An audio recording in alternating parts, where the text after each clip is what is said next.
Shreya. Okay, good afternoon, everybody. Good afternoon, Good sir. afternoon, ma'am. Good afternoon, ma'am. Yeah, I feel blessed to introduce before you a very learned professor of DDU Gorakhpur University, Professor Gaur Hari Bera, who will be just sharing his very valuable notions on Marxist theory of literature. Sir is actually an expert in fields such as literary theory and criticism, post-colonial literature, disabilities literature, etc. He studied at JNU, New Delhi, and he has written and edited 4 books. About sir, I should say personally that he's very down to earth, very humble person. So feel free to have an interaction with sir.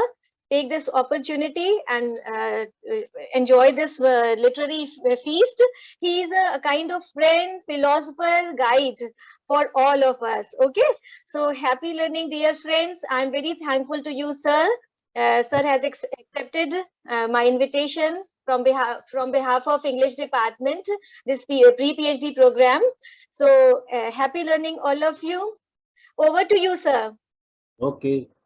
Okay, Thank you. thank you, sir. Thank you. Thank you, Dr. Shruti. Thank you for the invitation. I thank the college, the Department of English. Yes, and For Dr. Vinay Shankar Shukla, sir, who is coordinator of this program. Okay. I got a call from him today in the morning. Yes, sir. So, Yes. so thank you all. Thank you. I welcome the students also, the pre-PhD students. I have been asked to share my views, not my views. I won't dare to do that anyway. Yes, sir. So there's an essay called Ideology and its vicissitudes in Western Marxism from Lukács to Gramsci, which is actually prescribed. Okay, it's a very long essay. I thought that before we actually discuss this entire essay, the complexities of this essay, we need to understand what basically is Marxism. Okay, and it is called Western Marxism here. So Marxism, what is Marxism, and how is Marxism related to something called ideology?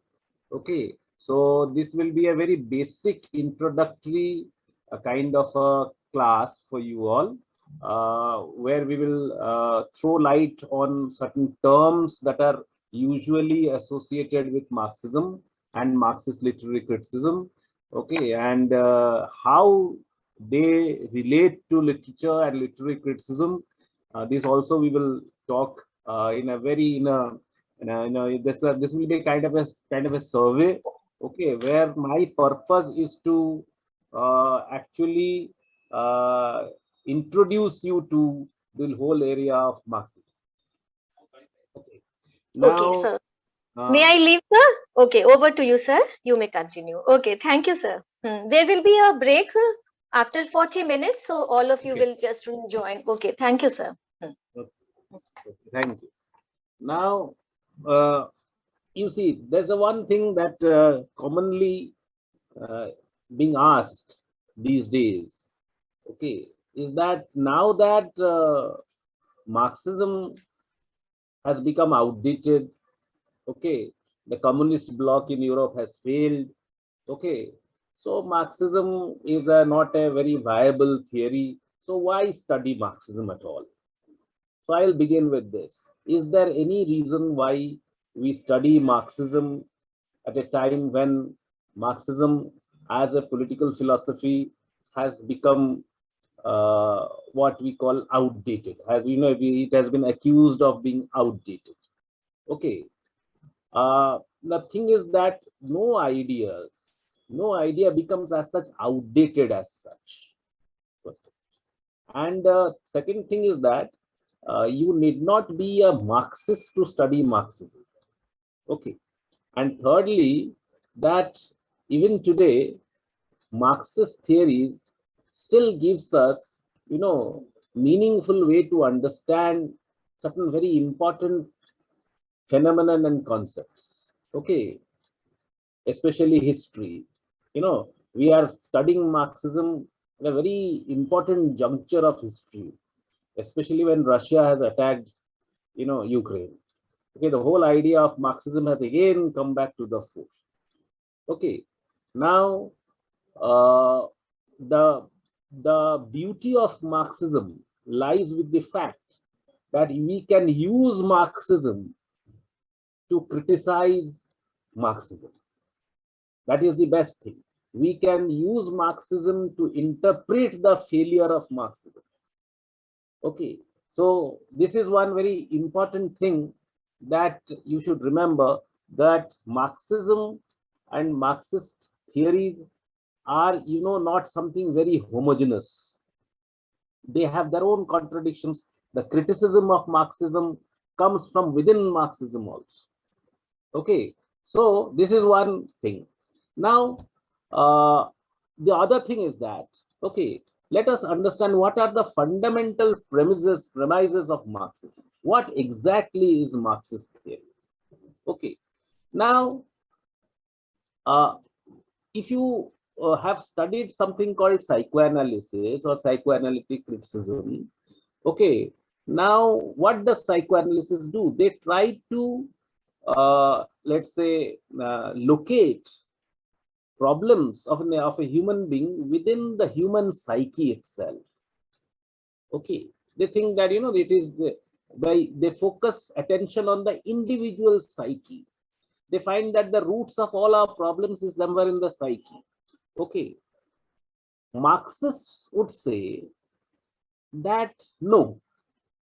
In fact, they will criticize psychoanalysis by saying that psychoanalysis distracts our attention from the real forces that create human experience. So what are the real forces? Behind all real forces that create human experiences, Marxists think that it is the economic systems that structure human societies. Okay.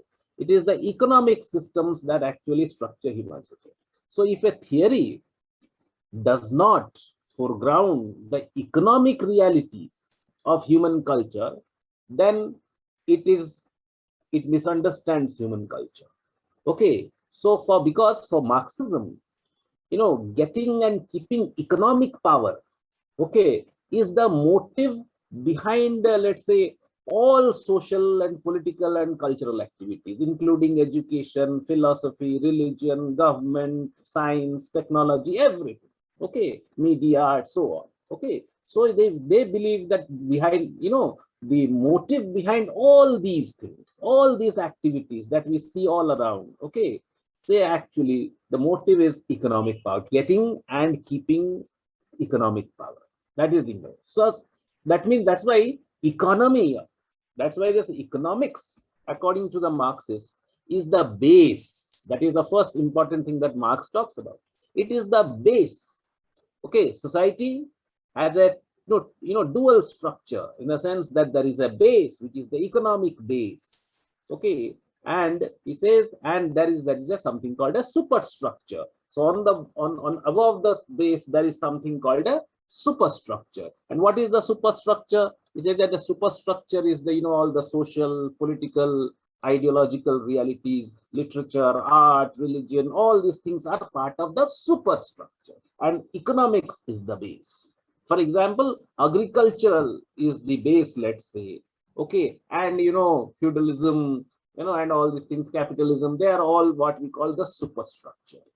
Okay, so he's saying that is very important. So the Marxists believed that economics is the base on which the superstructure, okay, of social, political, ideological, cultural realities is built. Okay, so economic power therefore includes what? Social and political power also. Economic power does not mean only economic power, it also includes social and political power as well. That is why Marxists, when they talk about class, they don't talk about economic class, they call it socio-economic class, okay, rather than economic class. So when they talk about class structure, so what they do is that they basically what they mean by class is not only the economic class, but the socio-economic class. Okay, so in Marxist terminology, economic conditions be clear about this.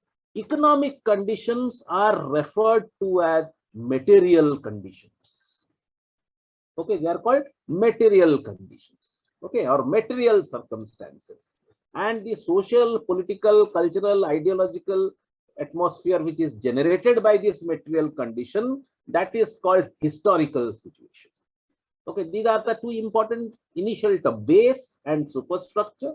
The base is the economic structure, and the superstructure is what I have told you, the social, political, ideological realities which is built upon the base.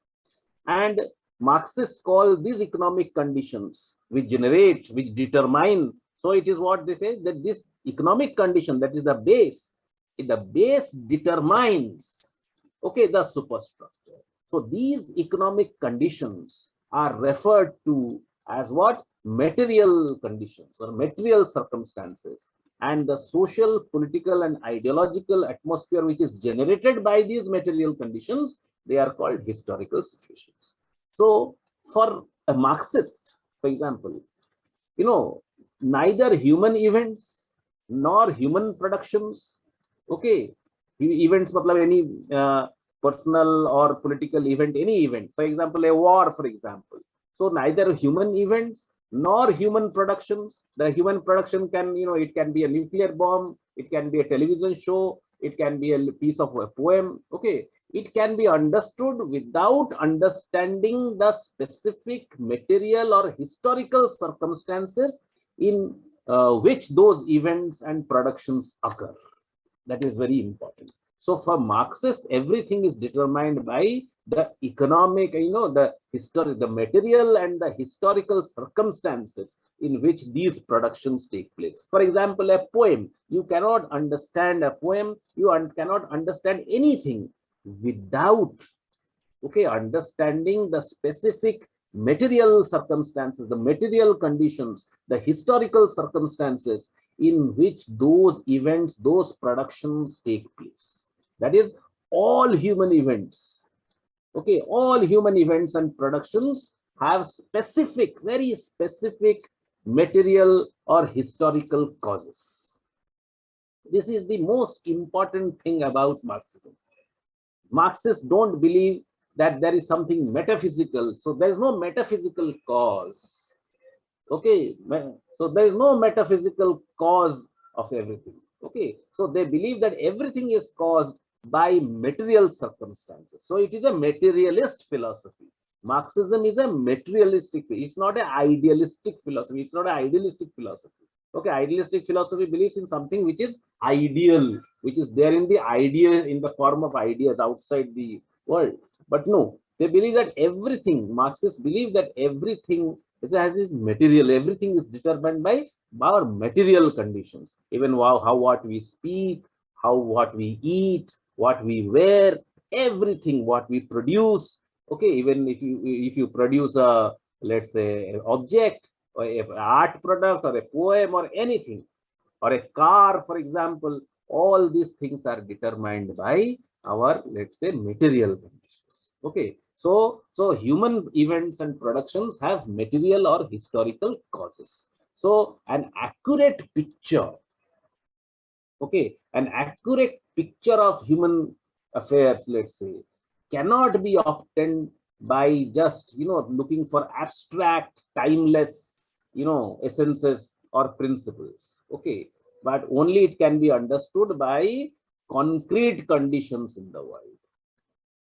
Okay, for example, this entire creation for the Marxists, this entire creation, the world we see around, or everything that you see, he said that cannot be especially human things which are human in nature. Okay, human productions cannot be understood in terms of metaphysical entities like God or all these things. They cannot, they don't believe in this. Okay, so everything, those timeless things, for example, poetry is not something which is inspired by some muse or something for the Marxists. Poetry is something which is produced by certain historical conditions, and that is what the Marxists always try to emphasize. This is the first. Okay, so therefore Marxist analysis, okay, of human events, okay, and productions they focus on what? Relationship between economic classes. So class is the most important category in Marxist analysis. Okay, so there are many classes of people. I'm not going very deep into the class structure as the Marxists say. The Marxists believe there are classes. We'll just I'll come to that later. Okay, so Marxist analysis of human events, Marxist analysis of human productions, for example, a war or whatever, okay, it focuses on relationship among the different classes of people who constitute the society. Okay, both within the society and among the societies also. And it explains all human activities in terms of what? In terms of distribution and distribution of and dynamics of economic power. So all these things, all human activities can be understood in terms of how power is distributed. Who is powerful? Who is more powerful? Who is less powerful? Okay, who is economically more powerful? Who is economically less powerful? And the dynamics of these power relations, everything can be understood in terms of this, whether it is religion, whether it is nationalism, whether it is anything. Anything can be understood according to the Marxist, okay, right, in terms of distribution and dynamics of economic power. Okay, so this is one thing. So if you look at things from a Marxist perspective, okay, the differences in socio-economic class divide divide people. You see the divisions that you see in the society. For example, you see division in terms of religion, in terms of gender, in terms of race and ethnicity.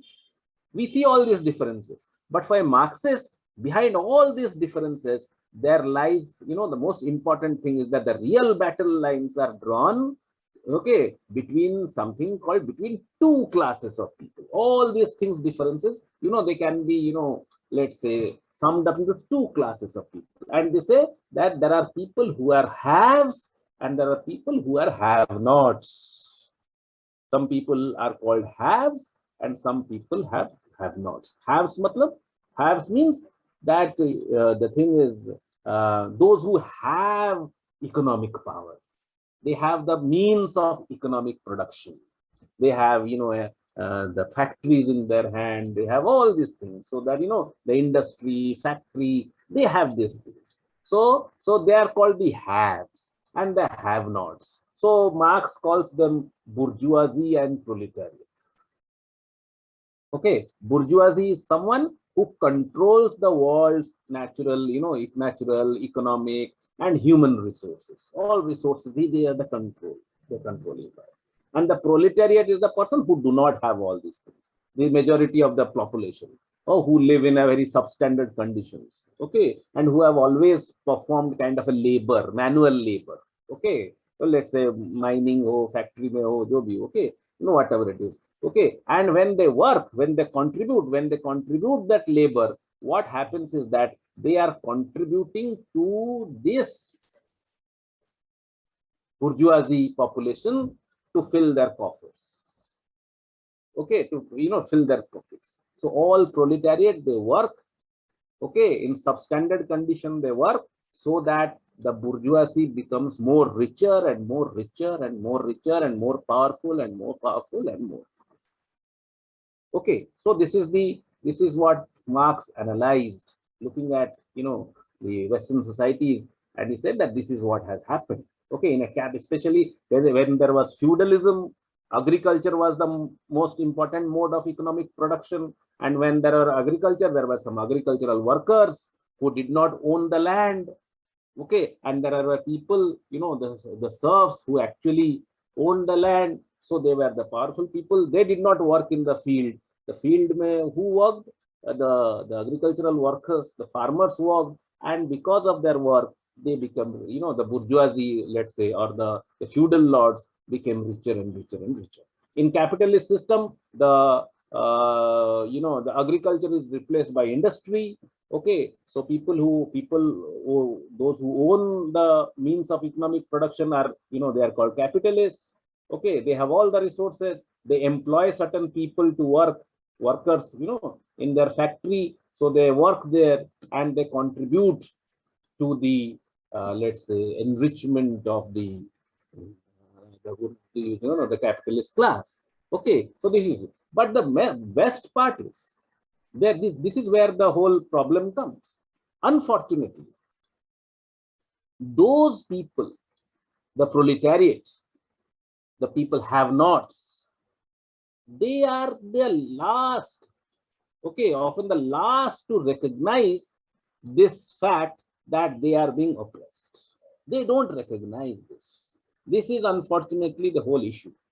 Okay, people are working, but people who work, who are being exploited, okay, they don't recognize or realize the fact that they are being exploited or they are being, let's say, marginalized or whatever. They don't realize it. They think that it is natural.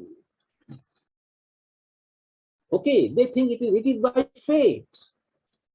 Okay, so that is the whole issue.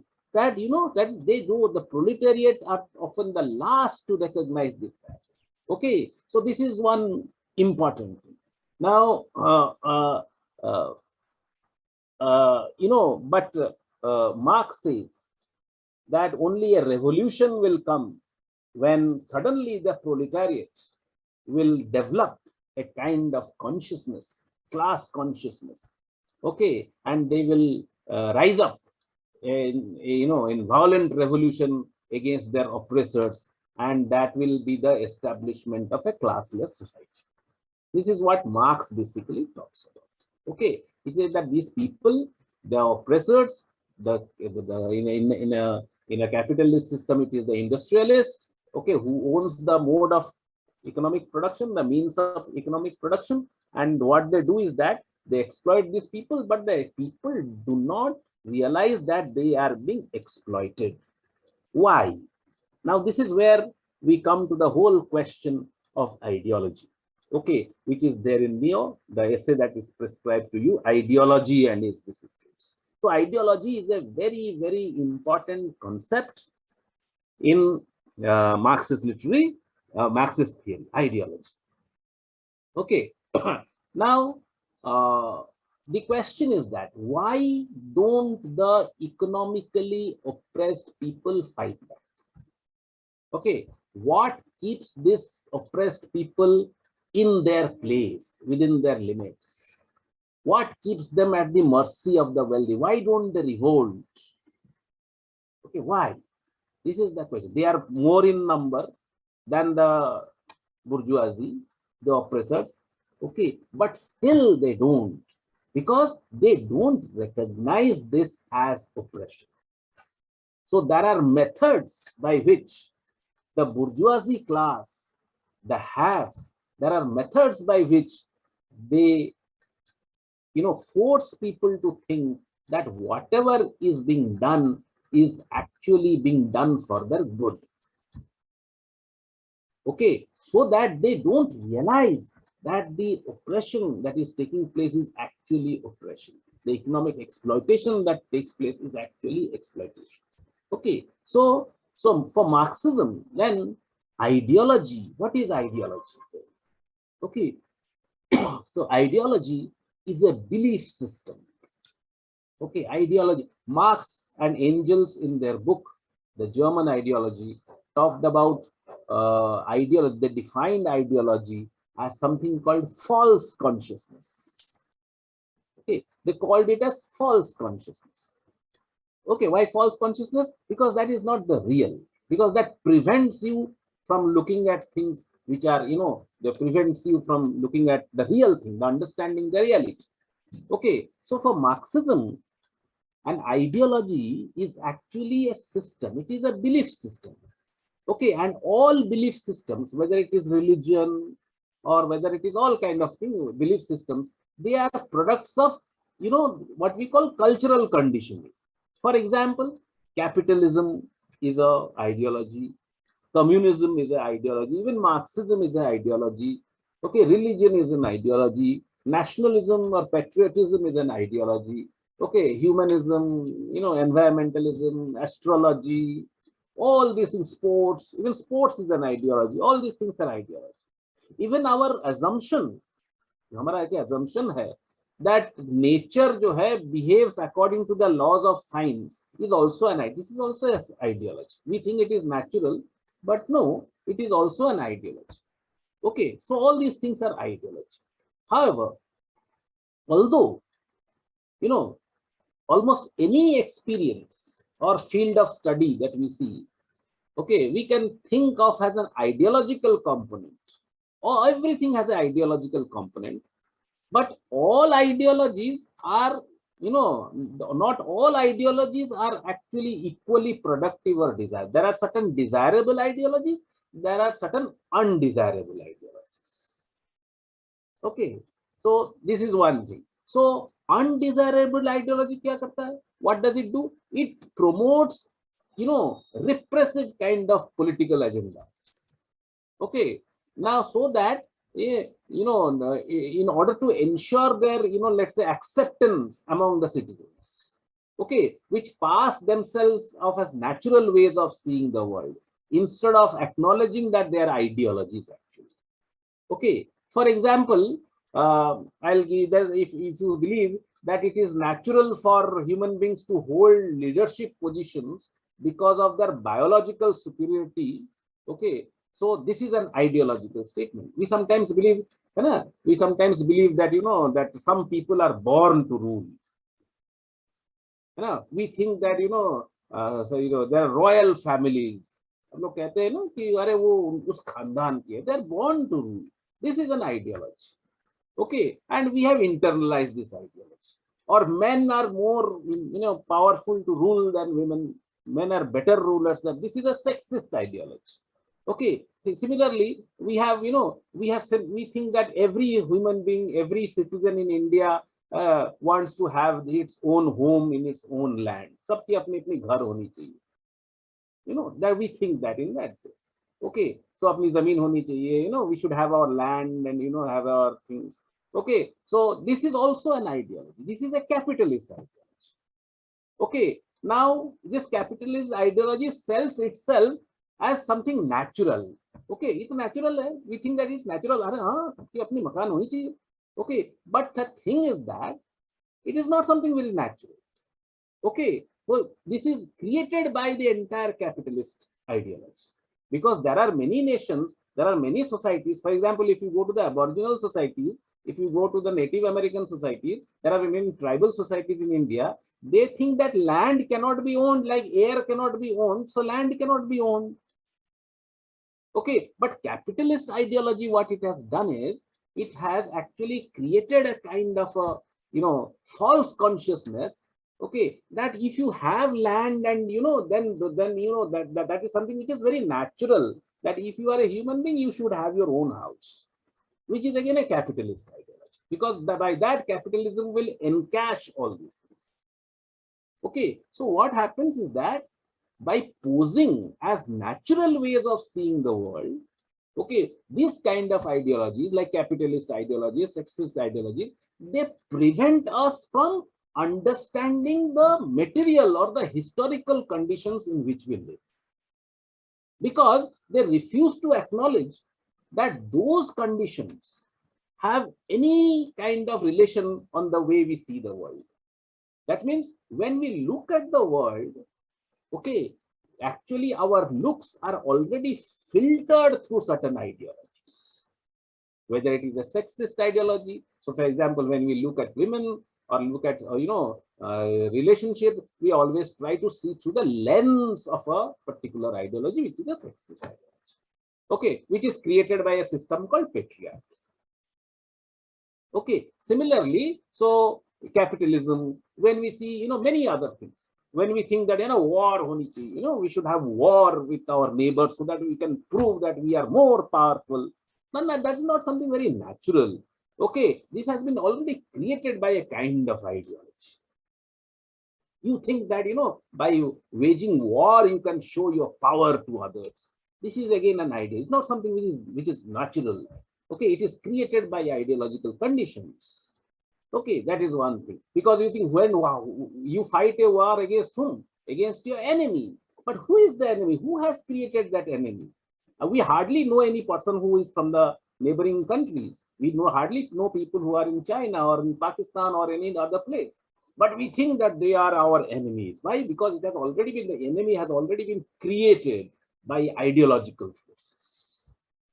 And these ideological forces prevent us from looking at realities, that actually what is the reality, that we are also poor, we are also struggling in our own country, the Chinese are also struggling in their own country, all people in the world are struggling in their own countries. Okay, for struggling against economic inequalities, struggling against all these things, but we forget all these things when it comes to waging a war against another nation. And we think that if we win the war, okay, what if our nation wins the war, it's something great. Great for whom? Okay, so this is and these are all important things that when Chitro. So by posing as natural ways of seeing the world, repressive ideologies prevent us from understanding the material or the historical conditions in which we live. Because why? Because they refuse to acknowledge that those conditions have any connection with the way we see the world. So, but you see, Marxism is also an ideology, but it is a non-repressive ideology, because Marxism believes, it acknowledges that it is an ideology. Okay, so Marxism, the Marxists believe, or Marxism works to make us constantly make us aware of all the ways in which we are actually products of historical circumstances. We are not something very natural. We are all products of historical circumstances. Okay, we are all products of repressive ideologies.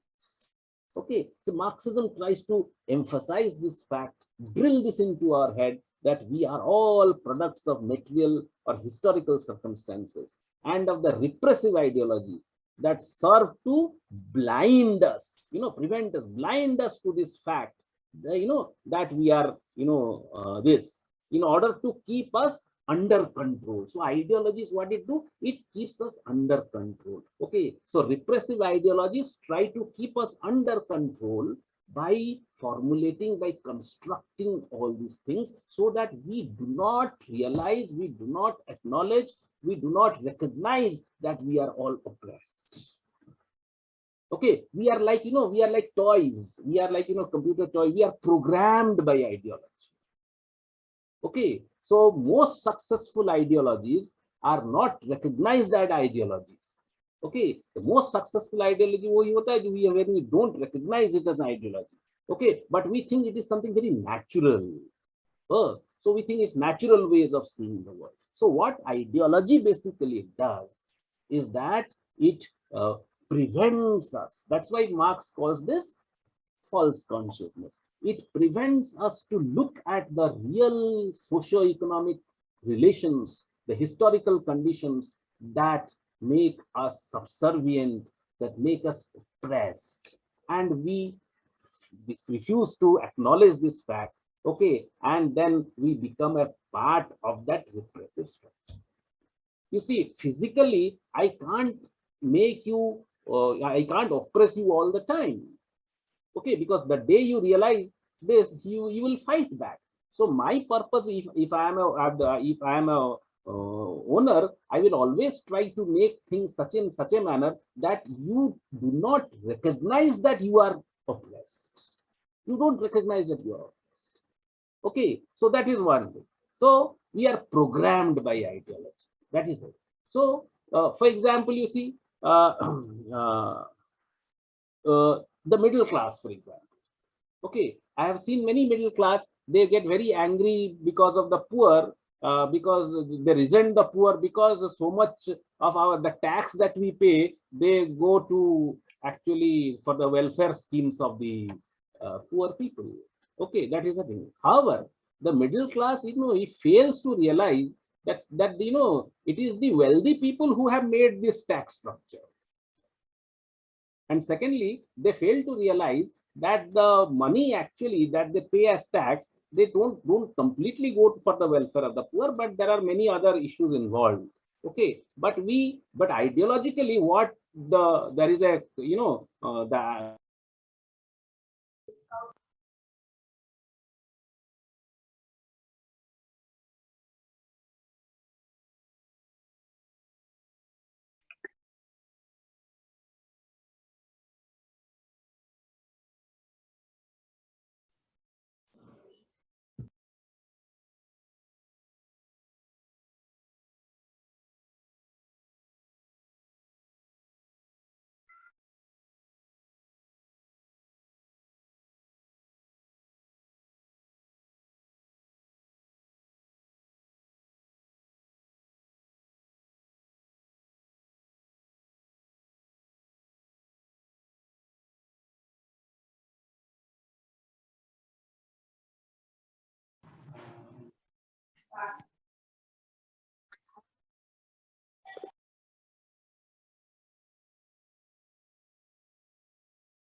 Are you all there?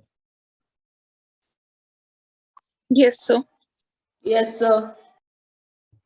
Now, this is another thing. So, so this ideology, okay, it blinds the middle class to the socio-economic inequities in contemporary times.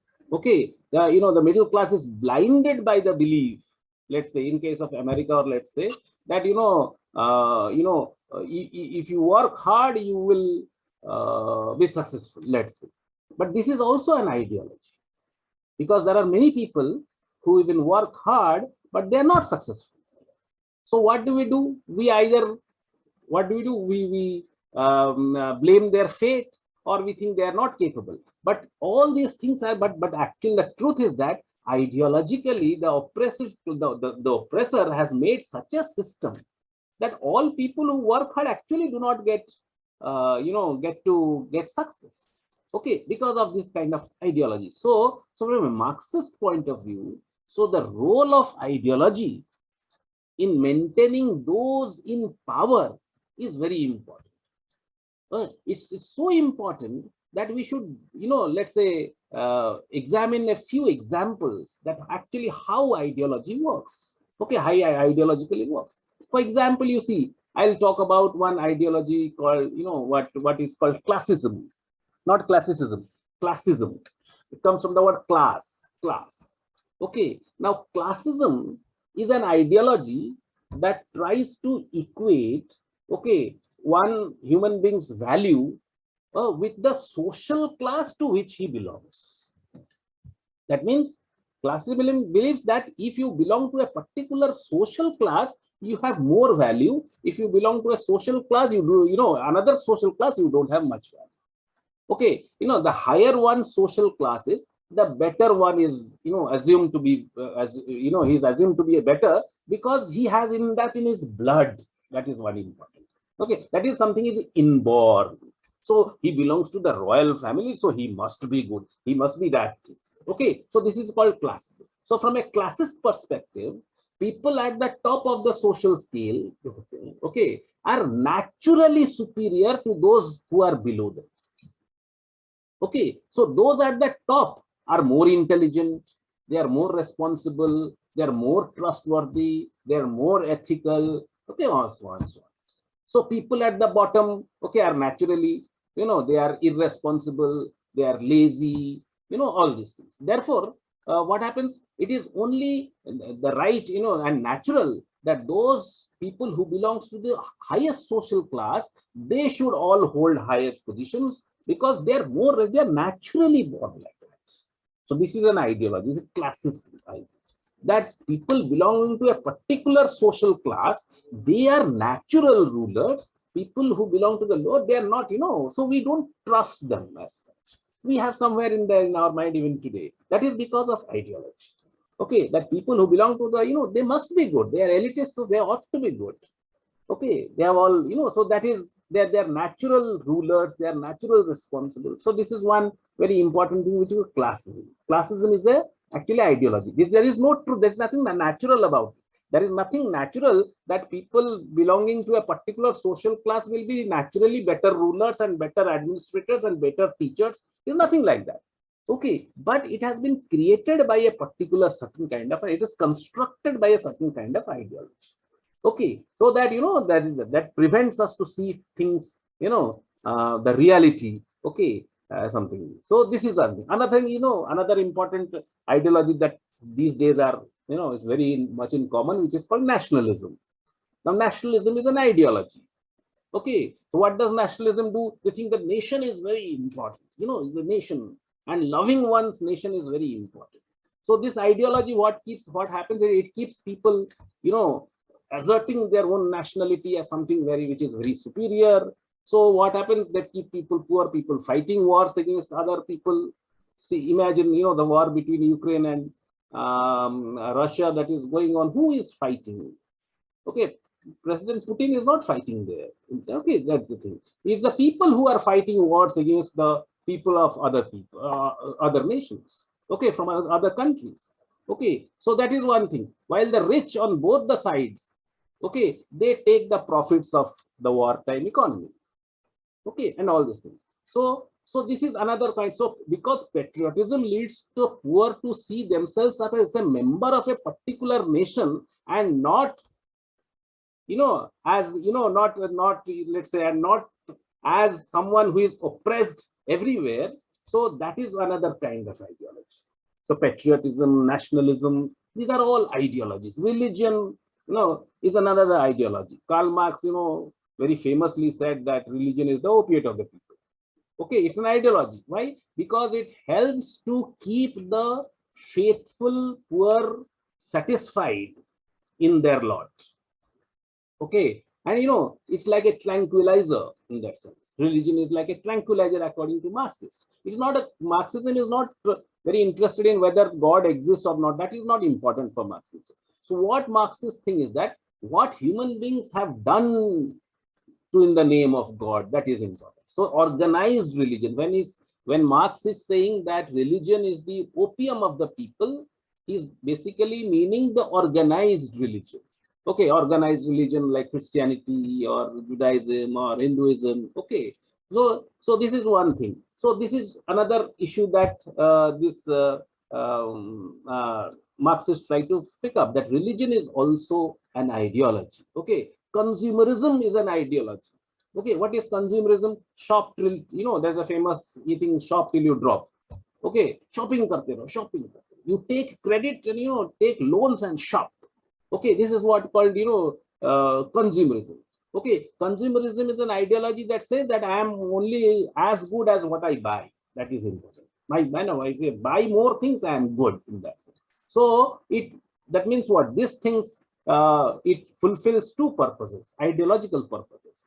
It gives me the illusion that I can be as good as the wealthy if I can purchase what they purchase. That is important. Okay, consumerism. Okay, so this is another important. And what happens is that in the process, what I do, I am only contributing to the wealth of the, let's say, capitalist. First of all, you create a desire. Okay, that if you have a car in your house, then you are good, you have a status in society. Even if you are going to your office, which is 5 minutes walk from your place, then also you need a car at your place, because you think that having a car is important. Having these things are important. Having, all these things are important. So you go on buying and go on buying and go on buying things. This is what consumerism was about. It's a typical capitalist system. Even if you don't need things, you still go on buying. Okay, our wardrobes are full of clothes and we don't need so many of clothes, you all know, but we go on buying, and on the process, what we do is that we are actually contributing to all these business houses. So that is a thing. Okay, for example, I'll give you one very important, another, let's say, example. Okay, this whole idea of online education. Okay, that online education has revolutionized education. Okay, and it will, that now there's a proposal for digital universities. Okay, so what happens is that, first of all, you create this whole idea that technology is very important for education. Okay, so if you use technology, your education will be very, very good. You will become, world, leading leaders in education. So what you do is that now we are having an online class. So everyone has a online, let's say, either they have a laptop in front of them, or they have a mobile phone in front of them. What happens is that, you use your data and all these things. So what basically you are doing through online education is that you and me are all actually, I have a Wi-Fi connection, which I didn't have earlier. Okay, I thought it is very necessity to have a Wi-Fi connection at my home. Only when I have a Wi-Fi connection, then only I can be educated. So I bought a Wi-Fi education. I pay 3,000 to 4,000 rupees a month, let's say. And then what do? Then, this is what I am contributing to the rich. The rich becomes richer and richer and richer. So this is also ideology. It prevents me or prevents people to see that there is a exploitative mechanism going on. Okay, there's an inherent exploitative mechanism which let's say which is part of this entire system. Okay, so consumerism is that thing. Okay, so this is another important aspect of what we call ideology. Okay, so these are the things that we will what these people talk about, from Lukács to Gramsci, that the essay talks about. All these people talk about how there is a changing dimensions of the term ideology, right from Lukács to Gramsci, how things happen. Okay, so the goal of a Marxist critic is to identify. So what does a Marxist critic do? He tries to identify the ideology at work in different events and different, products and all this thing. What is the ideology that is working there? Okay, if there's a war going on, what is the ideology that is at work? Okay, if I'm shopping, what is the ideology that is going on at work? Okay, if I'm studying, what is the ideology? If I'm studying a literary text, what is the ideology in that literary text? Okay, so as literature students, as students of literature and culture, let's say, our goal if we want to become Marxist critics, okay, is to identify the ideology at work, okay, in these cultural productions, whether it can be literature, whether it is films, whether it's paintings or music or television soap operas, okay, commercial advertisements, okay, education, whatever, popular culture, philosophy, religion, whatever. Okay, so these are, our task is to identify the ideology. Okay, so because they are all, they are all, if you look at all these things, television, advertisement, they are forms of entertainment. Okay, so and the Marxist critic, the goal is to analyze how that ideology, okay, supports or undermines the socio-economic power system in which that cultural production plays a significant role. That is the crux of Marxist criticism. Okay, so while Marxists believe that all phenomenon, okay, everything from child rearing practices to environmental concerns, everything, okay, all are, cannot be separated from socio-economic system. Okay, but we will be, as student of literature, will be more interested in the cultural productions. Okay, so that how art, music, film, theater, literature, television, how the ideology works in these systems. Okay, in these things. Okay, because these are not just simple neutral entertainment. There are many ideological processes that is at work, that we need to reveal through our study of. So what does a Marxist do? A Marxist tries to reveal what ideology is embedded within these cultural productions. Okay, one important thing that the Marxists try to do is this. What do? They don't see things as products only. Okay, cultural productions are not just productions. They see it as a process, not production, but it's not, they are not products. They are process. Now, what is a process? For example, the Marxist critic would see that when you look at a particular, let's say, object, a car, for example, we try to see it as a product. Wow, what a nice car, what features.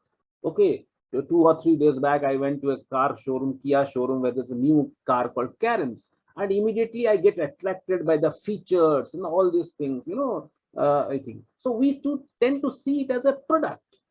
Okay, or if you go to a, let's say, handloom house, for example, okay, and you see a beautiful Banarsi, for example, sari, for example. So we get, let's say, attracted to the beauty of that cloth, the sari or the car or the whatever the product. So our whole entire thing is, concentrated on the product. So how is it possible? Why do we only see the product? Why don't we see the process? Because actually the sari that we see is not just a product. but it is a process, because many things are, happening while this sari is being produced. There are people who work in that thing. There are workers, whether the workers are paid properly or not, whether they are underpaid, what is the condition of these workers, how do these workers come, who gains the profit when the sari is sold, do the profit go to the worker or to the person who actually owns the showroom? All these things also contribute to that thing that you call a sari or a car, but we only get to know the product only. Similar is the case with a poem. When we see a poem, we see it as a product of the author's imagination or expression of personality, as Wordsworth would say, or even what Eliot would say, that it is an escape from personality. But nonetheless, they are all what we see. It is a product. But behind all this product, there is a process. But our critical theories, okay, by which we have studied, okay, all these things, we have studied all, our form, culture, and all these things, they act also ideological. They prevent us from seeing the literary novel or a poem as simply as a product. They refuse, they as a process. They only make you see things as a product. Okay, and Marxist critic tries to show that no, that is not the case. Okay, when you look at a literary piece, a poem, whether it is a sonnet by Shakespeare or anyone, what actually happens is that you need to see it as let's say as a process. Okay, so this is the thing. Now, what is the relationship between Marxism and literature? Okay, so I'll just give you an example. If you have read a play called Death of a Salesman, which I've been teaching for a long time, I thought of this example, Arthur Miller's family play, Death of a Salesman, where there is a hero called Willy Loman. Okay, now Willy Loman is a salesman, okay, salesman in the 1940s America. Okay, and he has a big dream that is called the American dream. Okay, and how his dream fails. That is the whole the play is all about. Okay, if you do a very psychoanalytic study of this play, now the psychoanalytic study will focus on the individual psyche of Willy. Okay, how how he is insecure, why is he getting all those hallucinations, and all these things that we talk about. A Marxist reading or a Marxist interpretation of a Death of a Salesman would focus that if a hero is, if the hero, the Willy Loman, is suffering from some kind of a psychological disorder, okay, he says that, these psychological disorders are produced by the material or the historical realities. Okay, the ideological reality, the ideology of the American dream that tells Willy that his worth as a human being, okay, can be earned only by economic success. So what a Marxist criticism will do, he will take a poem, a play like Willy Loman, Death of a Salesman, where the hero, the Willy Loman, he suffers from mental breakdown at the end of the play and commits suicide. Okay, Marxist critics will say he commits suicide. Why? Why does he commit suicide? He commits suicide because of the, because he is not able to keep pace with the American dream that he has actually imbibed in him. Okay, and what is this American dream? The American dream says that you have your worth can be measured only through your economic success. Okay, so this is, this survival of the fittest kind of a ideology that the American dream tries to project.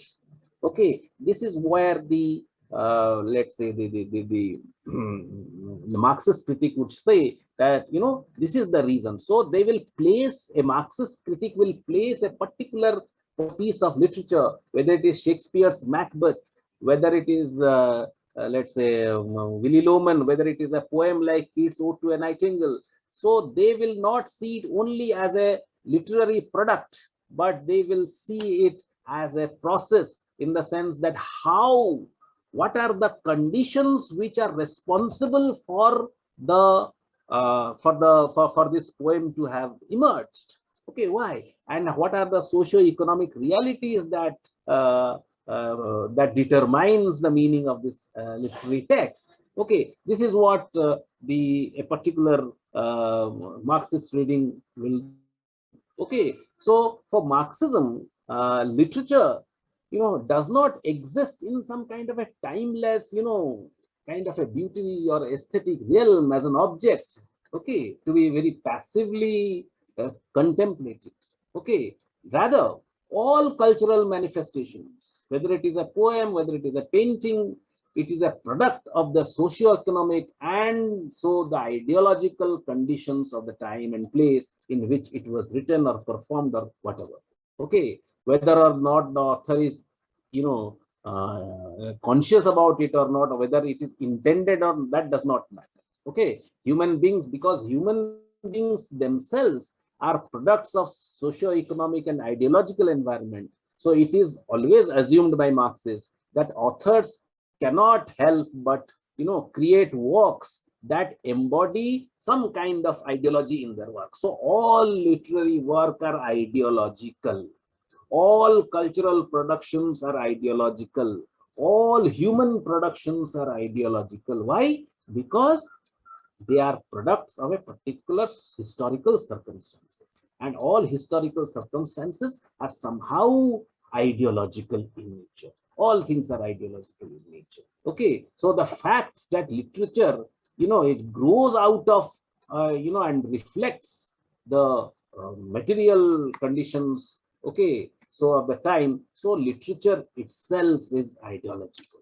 Okay, and this ideological is not, ideology is not only seen in the content, it is also seen in the form also. The form also is important. For example, Milton Paradise Lost. Milton wrote a Paradise Lost in the form of an epic.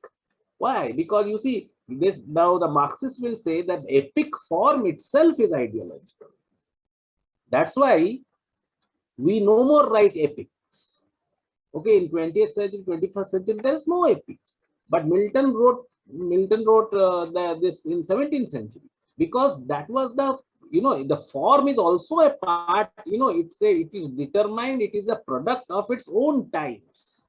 The conditions that was necessary for the emergence of epic no more exists for us. The ideological, let's say the causes don't exist. That's why there are no epics in 21st century. Okay, so this is sonnet grew in the Renaissance period because the ideological conditions were actually like that. So the form and the content of a particular work of art, whether it is a poem or everything, whatever it is, that is also determined by the socio-economic conditions of our time. This is what Marxists will talk. So even realism, naturalism, these are the movements that you have studied. Surrealism, symbolism, neoclassicism, romanticism, even modernism, postmodernism, all these things are also products of socio-economic realities. Okay, they are products of historical conditions. Okay, and that is why all these movements are also ideological. Okay, they are ideological in nature. Okay, so that means this is another issue we'll talk about. When we'll talk about Lukács, we'll talk about realism again. Okay, now another thing that this novel talk about, about what Marxists talk about is this. So what basically, when a Marxist tries to approach a literary text, what does he do? Okay, so what is the function of a Marxist critic? What does he look at? Okay, so first thing that a Marxist looks at that is, does that work, whether it is a Shakespearean play or whatever, or whether it is a Hindi film, for example, does that work, reinforce capitalist, imperialist, or any kind of value, classicist or value? Does it reinforce that kind of a? Okay, if it does, then the work can be said to have a capitalist or an imperialist or a classicist agenda. For example, if you read a novel like E.M. Foster's Passage to India. So if E.M. Foster's Passage to India reinforces, okay, reinforces, colonial values, imperialist values. It projects India as something which is mysterious. Okay, the cave episode in Passage to India. Okay, it is very mysterious. So, okay, and all these things. So the way he talks about E.M. Foster about India there. Now that reinforces certain imperialist or colonial values.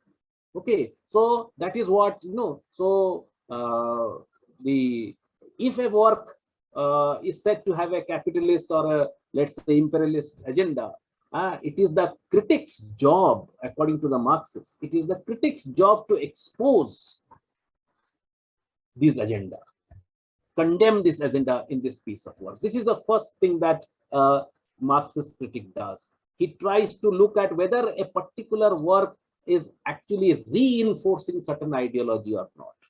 Okay, whether it is a capitalist ideology, whether it is an imperialist ideology, whether it is a colonial ideology, what kind of values does this particular text do? Okay, then second thing is that how can a work be seen? Okay, how might the work be seen as a critique of capitalism, imperialism, or classism? Whether it reinforces or not. So whether second thing that he does is that whether the text is actually critiquing capitalism, whether it is critiquing imperialism, whether it is critiquing any kind of ideology. Okay, that means what does the text, okay, invite us to actually condemn this kind of oppressive systems. Okay, so if a work of art, for example, a poem criticizes or it invites us to criticize oppressive socio-economic forces, then it might be said to have a Marxist agenda. Okay, Marxist. So this is another important thing that this talks about. Third is that, does the work of art support a kind of Marxist agenda in other ways? Okay, does it support, to which idea, whether the text is supporting a capitalist, imperialist or agenda, or does it does not support, for example? So if it is doing both, that means how is this contradiction coming in that text? All these things need to be talked about. Okay, for example, I'll give you one very nice example. In Death of a Salesman, Willy Loman, for example, okay, is a victim of the capitalist system. This is what Arthur Miller is trying to show. But again, Arthur Miller is making a tragedy out of it. But tragedy as such, if you know, tragedy is something which is a individual suffering. It posits individual suffering. So then now there is a contradiction. Okay, so when we read Willy Loman's character, we see that no, his tragedy is because of his individual failure, which is actually not. Okay, so on the one hand, Arthur Miller is showing that he is a victim of the circumstances, but again, through writing a tragedy, he is trying also to show that that he is a victim of his own personal whims and fancies. So then there is a contradiction. So what Marxist critics will do is that they will try to see whether this play or this novel is ideologically contradicted or not. There's a contradiction. Okay, then most important thing about the most obvious thing, that how does a literary work reflect, whether intentionally or unintentionally, how do they reflect the socio-economic conditions of the time in which it is written, okay, or when it is set. So for example, Dickens, for example, when you read Dickens's novel Hard Times, okay, so what a Marxist critic will show, whether Dickens is able to capture the socio-economic conditions of Victorian period at that time or not. That is what a Marxist critics will do. Okay, so this is another aspect of let's say Marxist criticism.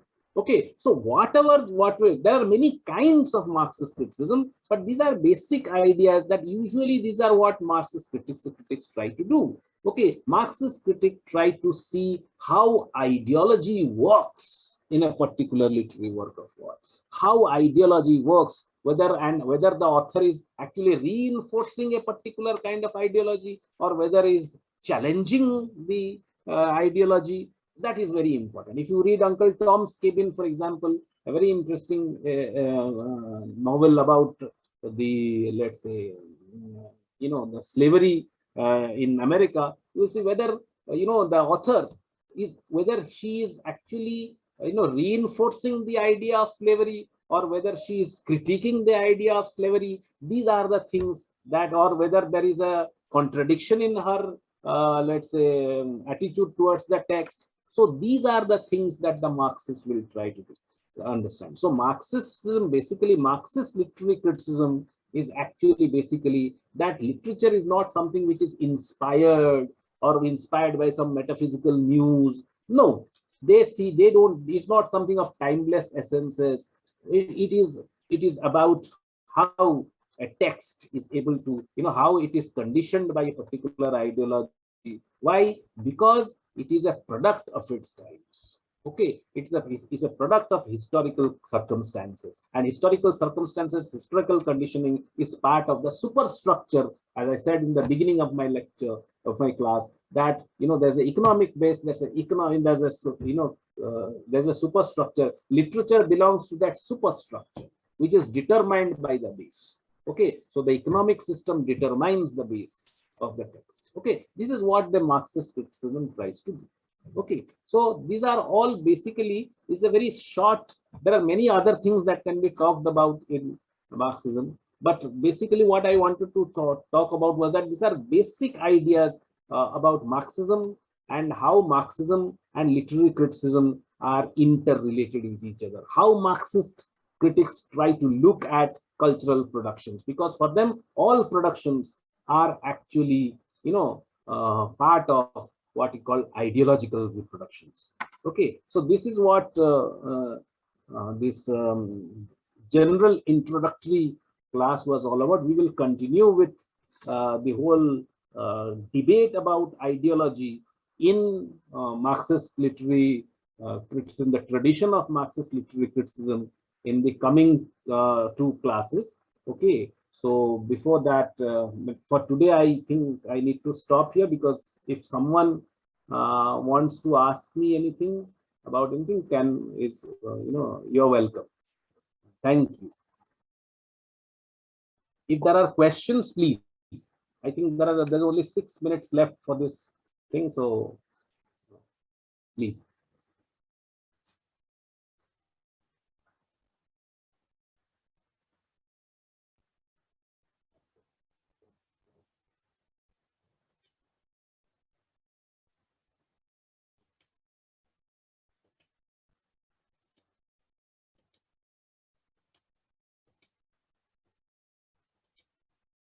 Any questions, please?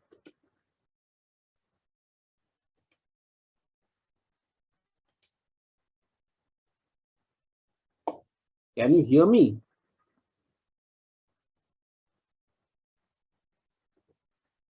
Yes, sir, we can hear you properly. Yes, sir, we can hear. You're audible, sir. Okay, okay. If you have anything to ask, you can ask, or if you want to reflect on these things, you reflect, and you can come back in the next class to ask. Okay, so because my next class will be again on the not the next Sunday, but next to next Sunday. So if you think that you need to reflect on these things and ask me later, please note down what you want to ask, your doubts and everything, and then we can clear it. But anyway, if you have any questions now, you can always do that.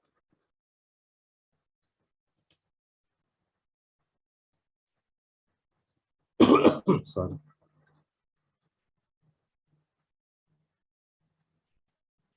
Did you get what I said, basically? Yes, sir. You see, the basic idea you should know, that Marxism is a materialist philosophy, and they see literature and everything as productions, as materialist productions. That is very important. Okay, they are part and parcel of our socio-economic realities. And if you understand this well, then you will understand what ideology is all about.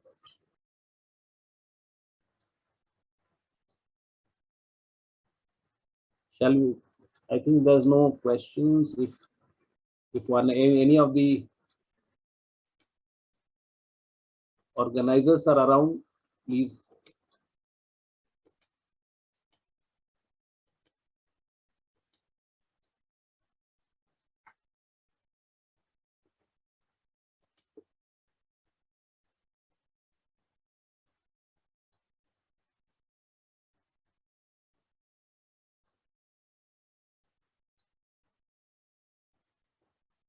If there's no questions, shall we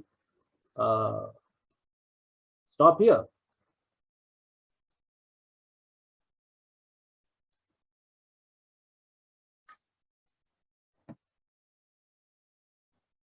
Is Shruti around? If Dr. Shruti is here?